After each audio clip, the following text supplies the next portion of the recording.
बिस्मिल्लाहिर्रहमानिर्रहीम। हम कंटिन्यू कर रहे हैं जी chapter number 9 foundation of group behaviour by Stephen P Robbins of the book organisational behaviour. Last lecture में हमने जो बात की थी that was related with group और ग्रुप होता क्या and different types of groups and why people want to stay with the groups. इन चीज़ों को हमने डिस्कस किया।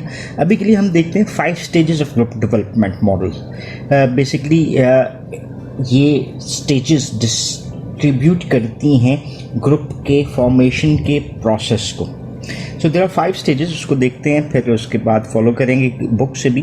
पहली स्टेज है जी that is called as forming, जहाँ पे मेंबर्स अनसर्टन होते हैं और अपने ग्रुप में इकट्ठे होते हैं। स्टॉर्मिंग इज़ द स्टेज जहाँ पे बहुत सारा conflict between members of the group आपको नज़र आता है बिकॉज वो नए नए ज्वाइन किए होते हैं। Each might have certain own thinking process going on.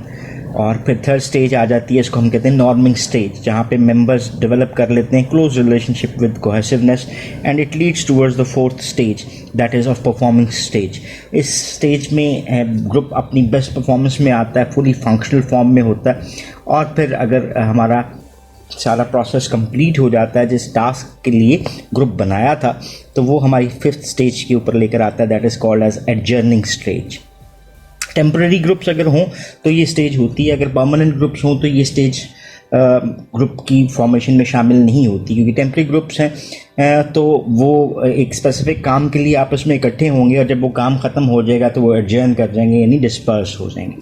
तो ये तो हमें समझ आती हैं 5 stages of the group development. So इसी को थोड़ा सा डिटेल में देखने की कोशिश करते हैं और बात करते हैं कि ये स्टेजेस क्या हैं, इनके कैरेक्टरिस्टिक्स क्या होते हैं, और फिर इसके ऊपर थोड़ा सा क्रिटिसिज्म भी देखेंगे। ये हमारे पास जो नज़र आ रहा है this is the 5 stage model of group development. So group अपनी प्रोसीडिंग्स के थ्रू जाता है, डिस्टिंक्टिव स्टेजेस से गुजरता है। पहली स्टेज के ऊपर थोड़ा सा चलते हैं और डिटेल में बात करते हैं। पहली स्टेज हमने बात की थी, क्या कहलाती है जी, that is termed as forming stage. Forming stage क्या है जी, basically great deal of uncertainty होती है। ये जो सवाल आता है हमारा क्यों का, कि ये ग्रुप क्यों बना है, ठीक है, ये पहली चीज़ आ गई, दैट इज़ द पर्पस। दूसरी चीज़ हमारी रिलेट करती है स्ट्रक्चर के साथ कि नो वन नोज और a bit is known about the structure of the group. Structure of the group से क्या मुराद है कि ग्रुप की फॉर्मेशन किस तरह से है। चले जी फॉर इंस्टेंस ये हमने स्ट्रक्चर बना दिया, लेकिन हमें अभी नहीं पता कि किसने क्या काम करने हैं और किसको हमने किस तरह से रिपोर्ट करना है, ये चीज़ें क्लियर नहीं होती। सो ये तो आ गई। एंड तीसरी चीज़ जो इसमें आती है वो है लीडरशिप की, कि what is the leadership available in the group, क्योंकि लोग एक दूसरे को उस तरह से जानते भी नहीं होते, उसकी मैनेजमेंट के बारे में नहीं जानते। सो इस सूरत में मेंबर क्या करते हैं, test the waters to determine what type of behaviours are acceptable. ये जो टेस्टिंग प्रोसीजर है ये क्या है, हिट एंड ट्रायल मेथड होता है। ये टेस्टिंग करती है, हमें नॉलेज प्रोवाइड कर रही होती है ऑफ द सिचुएशन कि क्या चीज़ें एक्सेप्टेबल हैं, क्या अनएक्सेप्टेबल हैं, किन बिहेवियर्स में हम इन्वॉल्व होके इस ग्रुप में ज़रा बेहतर अंदाज में अपनी परफॉर्मेंस दिखा सकते हैं। सो ये स्टेज कंप्लीट होती है जब members have begun to think of themselves as part of the group. So पहली स्टेज क्या आ गई कि उसमें फॉर्म हो जाता है ग्रुप। इसको थोड़ा सा डायग्राम से भी देखते हैं। ये जनाब प्री स्टेज है, ये हमें जो नज़र आ रही है। So all people are separate. यहाँ पर हमें चलें जी, ये जो दायरा बना है ना हमारा, ये हमें बता रहा है कि ग्रुप की फॉर्मेशन हो गई है। ये देखें अभी आपको अगर ये हेड नज़र आ रहे हैं तो all are on different sides almost, because no one is knowing each other. उनको पर्पस का ग्रुप का नहीं पता, उसकी लीडरशिप का नहीं पता, पर्पस के हवाले से चीज़ें क्लियर नहीं है। तो ये हमारी पहली स्टेज आ गई। अब दूसरी स्टेज के ऊपर चलते हैं। फॉर्मिंग के बाद हमारी दूसरी स्टेज क्या आ गई जी, that is called as storming stage. ये इंट्रा ग्रुप कॉन्फ्लिक्ट की एक स्टेज है। इंटर ग्रुप किसको हम कहते हैं, जब हम बात करते हैं विद इन ग्रुप्स की, और अगर इसी को हम कर लें इंट्रा ग्रुप तो ये कौन सा है जी, ये हमने ग्रुप बनाया था और ये उसके मेंबर्स हैं। सो ये लोग आपस में क्या रखते हैं, they might be having certain conflicts with each other.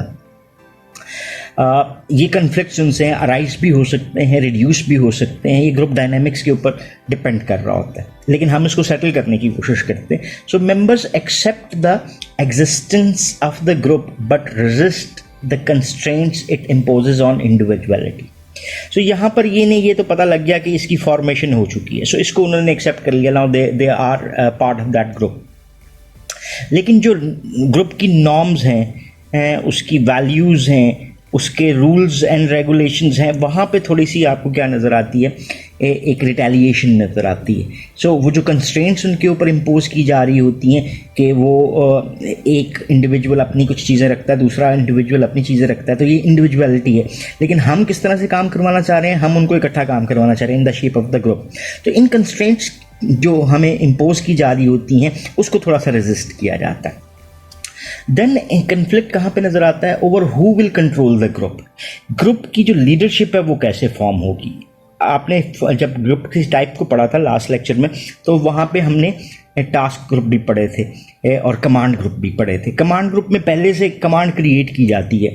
अगर it's not a command group तो फिर लीडरशिप अराइज होती हुई नजर आती है. सो हो सकता है वो ग्रुप के बीच में से ऑटोमेटिकली अराइज हो जाए और एक्सेप्टेंस बन जाए, या फिर ये फॉर्मेशन में जाती है. सो कॉन्फ्लिक्ट यहाँ पर आपको नजर आ सकता है कि कौन ग्रुप को कंट्रोल करेगा. और जब ये स्टेज कंप्लीट होती है तो there will be a relatively clear hierarchy of leadership within the group. चलें जी, ये हमने बना दिया, क्लियर हायरार्की हमने क्रिएट कर दी ये यहाँ पर कि ये लीड करेगा और ये उसको फॉलो करेंगे. ठीक है, सो ये clear hierarchy of the group आपको स्टेज पे नज़र आ रही होती है. इसी को अगर हम डायग्राम में से थोड़ा सा एड्रेस करें तो हमें क्या नज़र आता है कि डायग्राम में ये जो हमारी फॉर्मेशन की स्टेज थी, फॉर्मिंग के बाद स्टॉर्मिंग वाली, तो यहाँ पर देखें आपको कुछ डायरेक्शंस बनती हुई नज़र आ रही हैं, ये देख रहे हैं. सो दिस इज़ वेयर लोग आपस में कोहेसिवनेस की तरफ स्टार्ट ज़रूर ले लेते हैं. गो कन्फ्लिक्ट इसका एक नेसेसरी एलिमेंट आपको नज़र आता है. फिर हम मूव कर लेते हैं जी थर्ड स्टेज की तरफ, जहाँ पे आपको क्या नज़र आता है, क्लोज रिलेशनशिप डेवलप होते हैं और कोहेसिवनेस आपको एक ग्रुप का एसेंशियल एलिमेंट मिलती है. सो कोहेसिवनेस की बेस के ऊपर लोग इकट्ठे हो गए होते हैं और अपने ऑब्जेक्टिव्स की क्लैरिटी जनरेट कर चुके होते हैं. So strong sense of group identity. Group identity क्या है कि we are all known by the group. We feel proud, हमारी सेल्फ स्टीम हाई होती है कि हम इस ग्रुप का हिस्सा कहला रहे हैं. ठीक है, सो ये नॉर्मिंग स्टेज जो है is complete when the group structure solidifies and the group has assimilated a common set of expectations of what defines correct members behaviour. So इसको अगर मैं एक लफ्ज़ में बताना चाहूँ तो मैं ये कहूँगा ऑल गुड. हमें क्या पता लग गया, हमें डायरेक्शन का पता लग गया, हमें अपने पर्पस का पता लग गया, ग्रुप के गोल्स क्या हैं उनका पता लग गया, अपने रोल क्लैरिटी हमारी जनरेट हो गई, हमारे पास ग्रुप की मेंबरशिप जनरेट हो गई कि हम उस ग्रुप का पार्ट बनना चाहते हैं. ये वो इसेंशियल कैरेक्टरिस्टिक्स हैं जो मोर और लेस आपको नॉर्मिंग की स्टेज के ऊपर नज़र आ रहे हैं. So this is the third stage जहाँ पे ये देख रहे हैं आप, एवरीथिंग अलाइंड. सो स्ट्रक्चर बन गया, ये लीडरशिप, ये followership, each role is clear. Next stage हमारी आती है, इसको हम कहते हैं fourth stage, that is termed as performing stage. Performing stage किसको कह रहे हैं, जहां पे एक स्ट्रक्चर इस पॉइंट के ऊपर आपको फुली फंक्शनल नजर आता है. सो लोग एक्सेप्ट कर चुके होते हैं. Group energy has moved from getting to know and understand each other to perform the task at hand. So group energy का लेवल आपको हाईएस्ट पीक के ऊपर नजर आता है, यानी people are motivated in their role. Each individual will perform their role और ultimately वो क्या कर रहे होते हैं, ग्रुप ऑब्जेक्टिव्स को अचीव कर रहे होते हैं. सो इसीलिए हमने इस स्टेज को क्या बोला, परफॉर्मिंग स्टेज बोला. सो एक दूसरे को जानना, एक दूसरे को अंडरस्टैंड करना, एक दूसरे के रोल को समझना हमें परफॉर्मेंस की तरफ लेकर जाता है. सो ये हम अगर डायग्राम में देखें तो this is the stage that we come to know, जिसमें हम सारे बिल्कुल अलाइन नज़र आ रहे हैं. सो टू वे रिलेशनशिप आपको नज़र आ रहा है. ईच एंड एवरी कॉन्ट्रीब्यूशन, इंटरडिपेंडेंसेस का हमें अंदाज़ा हो चुका होता है, जिसकी वजह से टॉप परफॉर्मेंस हमारे सामने आ रही होती है. सो ये तो हमारी कहानी होगी. हमारे पास वो ग्रुप्स जो परमानेंट नेचर के होते हैं, this is how they will continue performing. अगर हमारे पास अगर कोई ग्रुप ऐसा है किस नेचर का है, that is of temporary nature.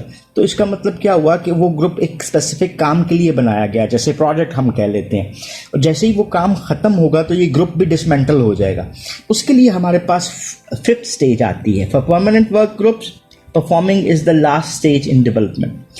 However, for temporary committees, teams, task force, and similar groups that have a limited task to perform, adjourning stage is of wrapping up activities and preparing to disband. So ये एक आपको stage नजर आ रही है जहां पे आप क्या करते हो, एक क्लोज देने की कोशिश करते हो। So what is that close, कि आप अपनी एवरी एक्टिविटी को फिनिश्ड फॉर्म में ले आते हो और फिर ये के ग्रुप क्या हो जाएगा, डिसमेंटल हो जाएगा, एडजर्न हो जाएगा।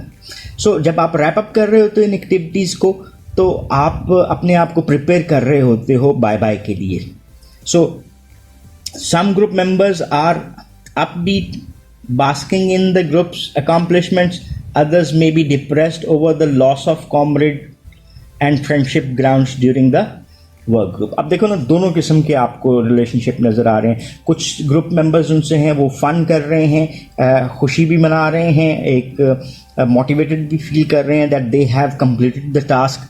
और उसी तरफ आपको कुछ लोग इस तरह से भी नज़र आते हैं, या दोनों फीलिंग्स किसी एक इंडिविजुअल का और ग्रुप का पार्ट बन सकती हैं कि वो डिसमेंटल होने जा रहे हैं, डिप्रेशन फील कर रहे होते हैं कि जी ये लीडर हमसे चला जाएगा जिसके साथ हमने बहुत अच्छा काम किया, मेंबरशिप हमारे साथ नहीं रहेगी, हमारी वो फ्रेंडशिप नहीं रहेगी जो कि हमने एक रिलेशनशिप क्रिएट किया गया था। So these are the 5 stages, 1, 2, 3, 4 और 5। ये 5 स्टेजेस हैं जिसके थ्रू एक ग्रुप अपने आप में लाइफ में होता है। So these are the 5 stages of group development model. अभी इसको देख लेते हैं, what is the critic of the 5 stage model. Critic, इसके ऊपर क्रिटिक के लफ्ज़ हम पॉजिटिव मानों में लेते हैं, जहाँ पे हम किसी भी चीज़ को क्रिटिसाइज करने की कोशिश कर रहे हैं for the purpose of developing it. So critic क्या नजर आती है, और क्रिटिसिज्म क्या होता है, वो नेगेटिविटी भी होता है। असम्पशंस इसके हवाले से क्या है, that group becomes more effective as it progress through the first 4 stages. So इस क्रिटिक की एक बेसिक असम्पशन हमें ये मिलती है कि जैसे जैसे ग्रुप काम करता जाता है तो वो और ज़्यादा इफेक्टिव होता जाता है अपनी अपनी प्रोग्रेस में, जैसे जैसे वो 1st, 2nd, 3rd और 4th स्टेज के ऊपर जाता है। सो ये एक बेसिक फिनोमेना है जो कि इस ग्रुप की फॉर्मेशन की स्टेज पे आपको नज़र आता है। Forming, storming, norming and performing, each successive stage is developing the performance of the group members. So ये असम्पशन है, लेकिन ये असम्पशंस क्या हर वक्त दुरुस्त हो सकती है? Is it always true? So ये हमें क्रिटिसिज्म नजर आता है कि group behaviour is more complex. It's not very simple thing कि जी लोग इकट्ठे हुए, आपस में नहीं थे जानते, कन्फ्लिक्ट राइज हुआ, कन्फ्लिक्ट को उन्होंने शार्ट आउट किया, फिर वो इकट्ठे हो गए, दोस्तियां बन गई, ग्रुप क्लैरिटी जनरेट हो गई और टास्क क्लैरिटी जनरेट होगी और उन्होंने काम करना शुरू किया and then they are successful. लेकिन ग्रुप बिहेवियर्स इससे ज़्यादा कॉम्प्लेक्स होते हैं। So at time आपको क्या नजर आता है, high level of conflict may be conducive to high performance. At time हमें क्या चाहिए, contradiction चाहिए। हम कहते हैं ना कि वो एक दूसरे से इख्तलाफ राय जो है वो बेहतरी की ज़मानत होता है। So if all are gathered और एक ही चीज़ पे मुत्तफिक हैं तो वो एक खूबसूरती जो बहस में आती है और उस बहस से क्रिएटिविटी जनरेट होती है वो ख़त्म हो जाती है। सो यही क्रिटिसिज्म के हाई लेवल ऑफ कन्फ्लिक्ट जब जनरेट होता है तो वो हाई परफॉर्मेंस जनरेट कर सकता है। And then the process is not always linear. This is how a group has been formed और ये उसकी परफॉर्मेंस आपको पीक के ऊपर जाती हुई नजर आती है। सो ये लीनियर रिलेशनशिप नहीं है। At time it might be this kind of relationship जहां पे आपको कहीं पे टॉप परफॉर्मेंसेस नजर आती हैं तो कहीं पे वर्स्ट परफॉर्मेंसेस भी नजर आ रही होती हैं। सो इसको भी अंडरस्टैंड करना जो है वो ज़रूरी है कि देयर इज अ क्रिटिक के प्रोसेस ऑलवेज लीनियर एक स्ट्रेट लाइन की सूरत में नहीं चल रहा होता। एंड देन सेवरल स्टेजेस में अकर साइमल्टेनियसली। आपने स्टेजेस को इस तरह से कहा 1, 2, 3 ये बाउंड्रीज बना रहा हूँ, 4 and then 5। So each successive stage ends and new stage starts. तो इसमें आपको क्लियर डिमार्केशन नजर आती है बिटवीन द स्टेजेस। लेकिन क्रिटिसिज्म ये कहता है कि ये तमाम स्टेजेस जो हैं वो साइमल्टेनियसली इस तरह से शायद अकर ना हो रही हों, साइमल्टेनियसली से अकर हो रही हों, सॉरी, कि एक स्टेज भी चल रही है तो दूसरी और तीसरी भी इकट्ठी चल रही हो सकती है। This is the same like जैसे हमने मोटिवेशन में जो पढ़ा था कि मैस्लोज हायरार्की ऑफ नीड में ये कहा जाता था कि एक स्टेज एक टाइम पे एक्टिव होती है, लेकिन there can be several stages active at single moment. So same is the case with the 5 stage model.